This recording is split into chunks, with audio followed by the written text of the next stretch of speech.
Point 1 quests cannot catch a break.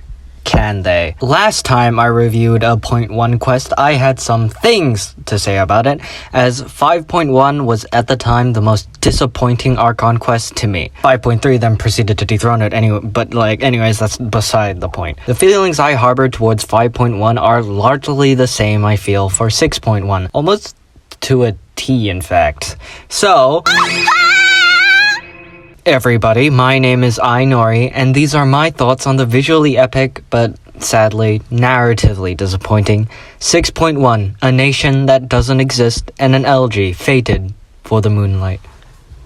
Wait.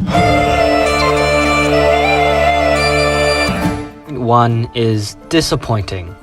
For me, at least. In this story quest, there are so many ideas and pockets of brilliance spread throughout the two quest lines. However, the one issue I had with version 6.0 story quest rears its ugly head once more.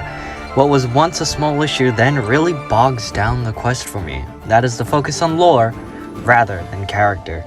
Now, the beginning of the quest is actually quite good. I like how they give us a rundown of what has been going on, tells us Ryer is stronger than he was before, and then they show us how much stronger he got by dog-walking not only Columbina, but also Sandoron and most of the Krai cast. They do a great job at first telling, then showing, and it works great to establish how much of a danger Ryer is now. And of course, I like the banter and character relationships that are formed. Flynn's and Baraka were an unlikely but hilarious pair. Yahoda, Sandoron, and Nefer are a lot of fun to watch. Nefer's backstory was also really cool to watch, and Ryer's backstory was extremely enjoyable. However, throughout the quest, I always kept going back to the same problem that was so apparent in the last quest. Where is the character development? Every single one of Krai's cast has been pretty stagnant and not growing as Natlin had for some of their characters. Llama has gone through her own development, told her own story and message through that development. However, no one else really gets that treatment. Hell, Ryer pretty much only got a backstory, and that's not even for growth. It just rather tells us who he is and why he is who he is. We got nothing on Flynn's. Baraka's mystery is patched up so quickly that the cliffhanger from last update doesn't really work anymore. The only save and grace I can think of for growth is Nefer, but that's also pretty iffy. So I'll talk about it later in the video. Probably the most interesting thing about this quest is Ryer's backstory. And even though I do think we have too much of a focus on lore in this section too, it does a better job at balancing lore and story much better than the rest. I've realized a certain pattern throughout the quest is the idea of lying and the way they tried to link Nefer's backstory with Ryer's own. Now, Ryer and his wife are both under the white lie practice. They both lie to one another, build their relationships on falsehoods, but they both tell themselves it's for a good cause. One that acts to protect one another from the world they spent so long hiding, and the other hides their secret of the identity in fear of being cut down next. The lies they tell each other drives Ryer and Dandoris mad in their own ways. One constantly checking over their shoulder in fear of a blade that might strike down at her neck from the man she loves the most, and Ryer for killing innocents for a king whose mental state continues to diminish as time goes on, labeling it as justice. In the chess section of the quest, Ryer's piece is specifically in shape of a wolf, one that's howling at the moon. Most stories about wolves tell us about how selfish and greedy wolves are. That's what Ryer is. Ryer is selfish. What Ryer fights for isn't the future for the kingdom, but his love and his future with Thondalis.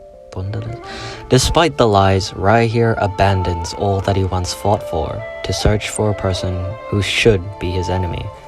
Maybe he wishes to see her once more, to end the lying to one another and finally be truthful to her. Or maybe he's reaching out to the one thing he's always been sure about, his wish to marry her.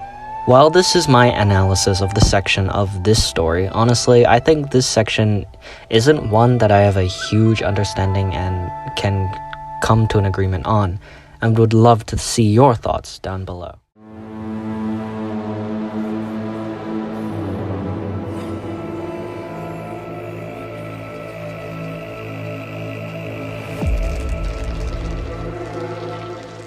I have extremely mixed feelings about the finale. At one moment, we have some interesting ideas, and at others, we have things like benching Ryer just to have the Doctor come into play. Okay, so for things I liked, I really liked how almost everyone was taking a part in the final battle. Nefer really had the spotlight in the final battle too, which did work in making me like the character even more. And that's it. The main problem I have, and I don't know if I'm alone in feeling this, but it's that I didn't really care about the battle itself. Sure, by all means it was cool to play, but the further I look into it, the more stale it seems. My problem is the fight doesn't say anything about Ryer, Dainsleif, and that's the ending note the writing team decided to leave Nod Krai off on. Ryer's story, if I was to explain it, was about lying and his life with Thandoris? Thandoris. Yes, let's go with that. Not Dainsleif. While he was a part in this story, I wouldn't call him essential in it, especially not in the sections we were shown. How would I make him more relevant? I don't know. I review this. I don't write it. But the goodbye Ryer scene really didn't hit me at all. Now, before you say anything, this isn't just me complaining about something Genshin's never done before. Genshin has shown they're capable. Kachina's fight all spoke to the journey she was taking. But the fact that no one has any character journey within the story makes it so the fight in turn means nothing.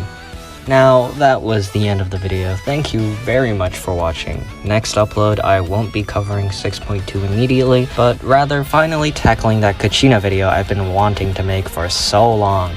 While I can't promise it'll be out next week, I promise to get the video out as fast as possible. And it won't take 2 months this time, I promise. Okay, goodbye.